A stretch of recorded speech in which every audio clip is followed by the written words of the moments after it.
Zee 24 तास, एक पाऊल पुढे। आपल्यासोबत महिला आहेत, त्यांनाच विचारूया. तुम्ही आम्हाला सांगा मावशी, ज्या प्रकारे किंमत वाढली आहे, तुमच्या घरावर काय परिणाम झालेले आहे सगळ्यांचा? घरावर आमच्या परिणाम, आमचं पोरं कामाला नाहीत, काही नाहीत आणि गॅसचा भाव एवढा वाढवलाय.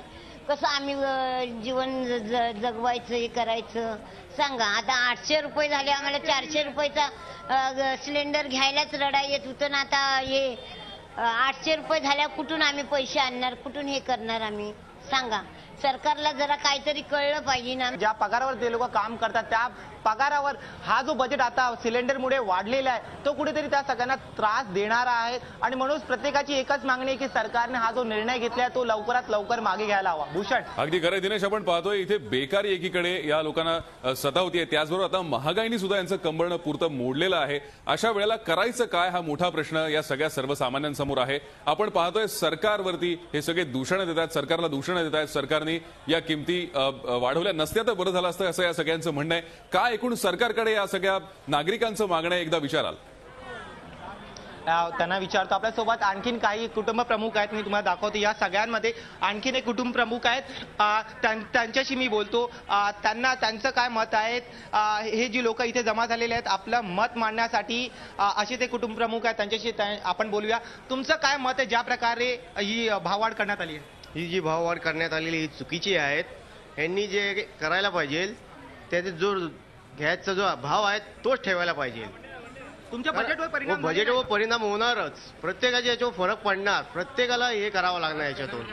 जिथं ज्या ठिकाणी 400 रुपयामध्ये आमचं ज्या गॅसच्या बाटल्यामध्ये घर चालत आहे त्या ठिकाणी 800 रुपये मोजायचे म्हणले आम्हाला ते भारी पडणार आहे. तुमचा पगार किती आहे आणि आतापर्यंत तुमच्या घरी किती गॅस लागत होता आणि आता या सगळ्या पगार तुमच्या पगारमध्ये भागू शकणार का? नाही भागू शकणार, कारण दुप्पट भाव मोजावं लागणार आहेत ना.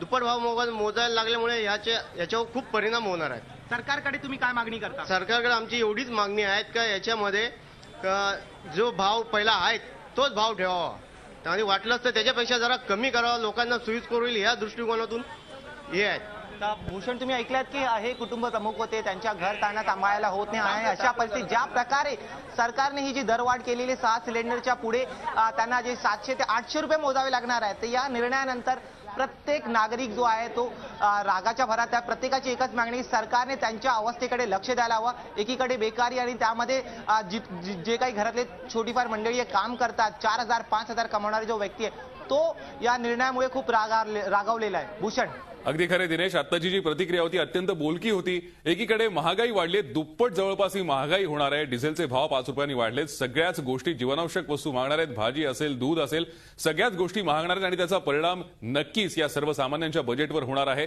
जगायचं कसं हाच खरा प्रश्न आता सर्वसामान्यांना पडलेला इथे दिसतोय. यांची व्यथा आपण पाहिली. सरकारकडे त्यांनी मागणं सुद्धा मागितलंय, जे आत्ताचे दर आहेत तेच ठेवा. धन्यवाद दिनेश, सविस्तर प्रतिक्रिया आमच्यापर्यंत पोहोचवल्यात त्याबद्दल. आपण पाहतोय 7व्या सिलेंडरला आता सबसिडी असणार नाहीये. मुंबईमध्ये 7व्या सिलेंडरला 750 अधिक वॅट, पुण्यात 7व्या सिलेंडरला 740 अधिक वॅट एवढी रक्कम मोजावी लागणार आहे. सध्या सिलेंडरवर 320 रुपये सबसिडी सरकार देते. 7व्या सिलेंडरपासून 750 रुपये किमान द्यावे लागणार आहेत. वर्षाला 12 सिलेंडर वापरले तर वर्षाला आपण पाहतोय जे बजेट आहे ते निश्चित दुपटीने वाढणार आहे आणि त्यामुळे सर्वसामान्यांचं कंबरडं या महागाईने मोडलेलं आहे. वर्षाला 16,000 रुपये सिलेंडरचं बजेट. आपण आधीचे दर पाहतोय. डिझेलचे 46 रुपये 25 पैसे हा आधीचा दर होता मुंबईतला, आता 51 रुपये 22 पैसे दर असणार आहे. पुण्यात 51 रुपये 25 पैसे आधीचा दर होता, आता 46 रुपये 71 पैसे प्रति लिटर एवढा दर असेल. नाशिकमध्ये 46 रुपये 22 पैसे आधीचा दर होता, आता 51 रुपये 76 पैसे हा दर नवीन असणार आहे. एकूणच डिझेलवरती 5 रुपयांची वाढ डिझेलमध्ये प्रति लिटर झालेली आहे. याचा परिणाम आपल्याला पाहायला मिळेल. आता आज मध्यरात्रीपासून या दरवाढीची अंमलबजावणी होणार आहे आणि त्यामुळे